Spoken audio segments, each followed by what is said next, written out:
नमस्कार, मी लिच्छवी. गौरव प्रकाशनमध्ये आपले स्वागत. आजची ठळक बातमी. राज्यघटना वाचली तरच लोकशाही टिकेल. प्राध्यापक डॉक्टर रवींद्र मुंद्रे यांचे स्पष्ट वक्तव्य.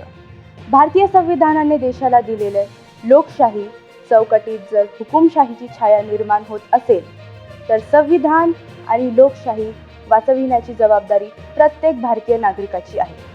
संविधान वाचले तरच आपण जगू, हा ठाम संदेश संत गाडगेबाबा अमरावती विद्यापीठाचे सिनेट सदस्य प्राध्यापक डॉक्टर रवींद्र मुंद्रे यांनी व्यक्त केला.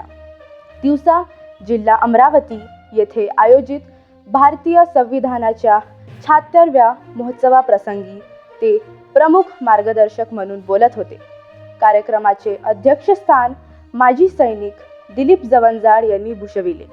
विचारपीठावर सविता खाकसे, ॲडव्होकेट प्रमोद गाडे, ॲडव्होकेट निलेश गजबे, संदीप चक्रनारायण आणि ममता घरडे यांची उपस्थिती होती.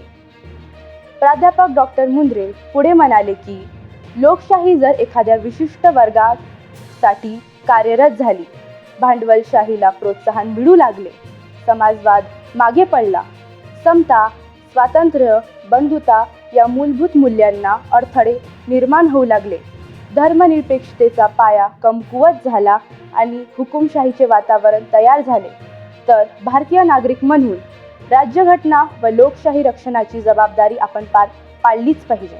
अनेक धर्म जाती असूनही भारत एकोप्याने चालणारा सामाजिक बांधिलकीचा चेहरा टिकून आहे.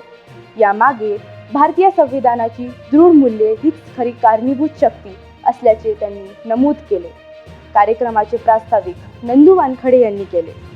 सूत्रसंचालन ममता घरडे यांनी तर आभार प्रदर्शन वर्षा चक्रनारायण यांनी केले.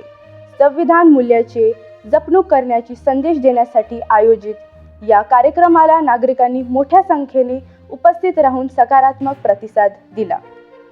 ताज्या व नवीन घडामोडीकरिता गौरव प्रकाशन चॅनलला लाईक करा, शेअर करा व सबस्क्राईब करा. धन्यवाद.